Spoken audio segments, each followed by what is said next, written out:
Père et du Fils et du Saint-Esprit. Amen. Chers frères et sœurs, en ce dimanche qui se trouve entre cette fête de l'Ascension, donc le 40e jour après la résurrection de notre Seigneur Jésus-Christ, et la fête de Pentecôte, qui est le 50e jour après la résurrection de notre Seigneur Jésus-Christ, l'Église nous propose de faire mémoire des pères du premier concile œcuménique. Et ce dimanche a une importance.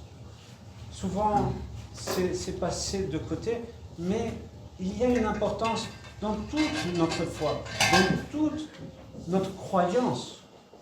Et nous voyons que, déjà avec saint Paul, ce que nous venons d'entendre dans son épître, nous voyons l'importance de la vraie foi, en quoi nous croyons. Et nous voyons qu'il y a eu toute cette période de persécution de l'Église, et dès qu'il y a eu cette paix pour l'Église, sous l'inspiration du Saint-Esprit, il ne faut jamais oublier cette mention, sous l'inspiration du Saint-Esprit, les pères, tous les pères se sont réunis, donc du monde entier, pour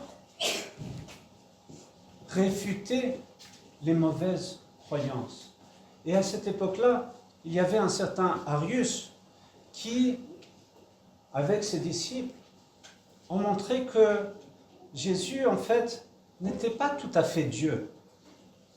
Qu'il était comme un envoyé, qu'il était juste quelqu'un qui faisait ce lien, on va dire comme cela, entre les hommes et Dieu. Ce qui montrait que Dieu était loin, que c'était un Dieu lointain. Or, nous croyons qu'à travers l'incarnation de notre Seigneur Jésus-Christ, c'est un Dieu proche, c'est un Dieu qui est là avec nous, qui est là pour nous aider, qui est là pour nous sauver. Et ce texte que nous venons de lire, qui se trouve après la Sainte Cède, avant sa passion, le Christ nous enseigne cette importance de croire qu'il est le Fils de Dieu, qu'il est la deuxième personne de la Trinité, qu'il est coéternel avec le Père.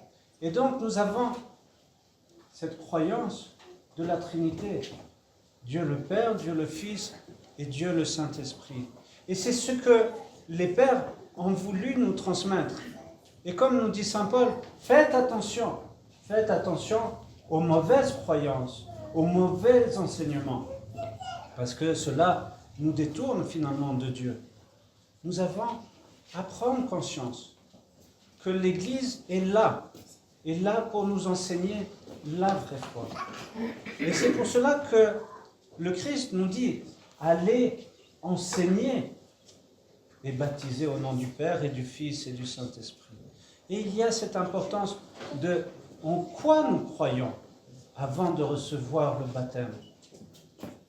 Et c'est pour cela qu'au baptême, nous récitons le symbole de foi, qui est ce résumé, en quoi nous croyons.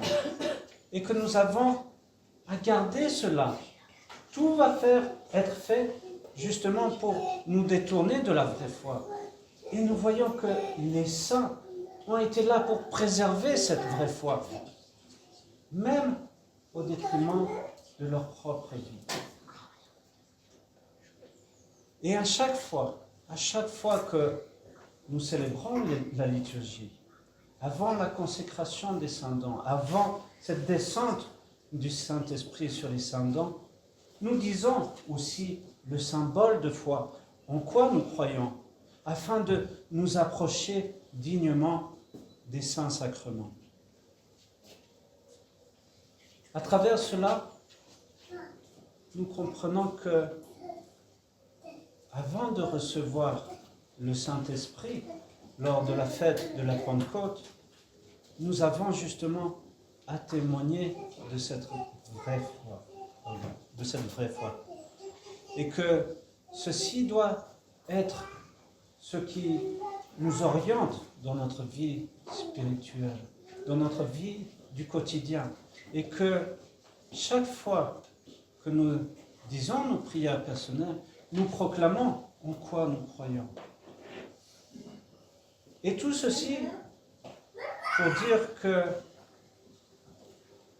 sans l'humilité, nous ne pouvons pas, j'allais dire, comprendre. Comprendre non pas intellectuellement, il faut laisser de côté ce côté intellectuel pour laisser agir Dieu pour que nous ressentions quel est le vrai enseignement. Et tout peut être résumé par le fait que Dieu est amour. Que Dieu est amour et qu'il nous a envoyé son Fils bien-aimé pour nous sauver, pour nous ouvrir ce chemin du salut, pour nous mener vers le Père. Que sans le Fils, qui est le chemin, la vérité et la vie, nous ne pouvons pas aller vers la vie éternelle. Nous ne pouvons pas aller vers le Père. Nous avons besoin du Fils. Et par cela, c'est pour cela que ce texte est conclu par qu'ils aient la plénitude de ma joie. Donc, nous avons à être heureux. Nous avons à être dans cette joie, cette réjouissance, parce que Dieu nous a offert la foi. Et à travers ce texte de l'Évangile, nous comprenons une chose qui des fois a été mal interprétée, surtout en Occident, où nous avons à comprendre que finalement, Dieu touche chacun d'entre nous. Mais il nous laisse cette liberté. Il nous laisse cette liberté de le suivre ou de ne pas le suivre. Ce n'est pas la prédestination, c'est tout simplement cette liberté de rencontre. Est-ce que nous voulons être avec Dieu? Est-ce que nous voulons être touchés par lui? Et est-ce que nous voulons le suivre?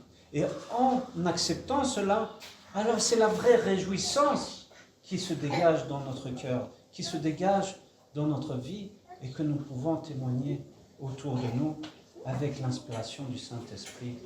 Amen. Amen.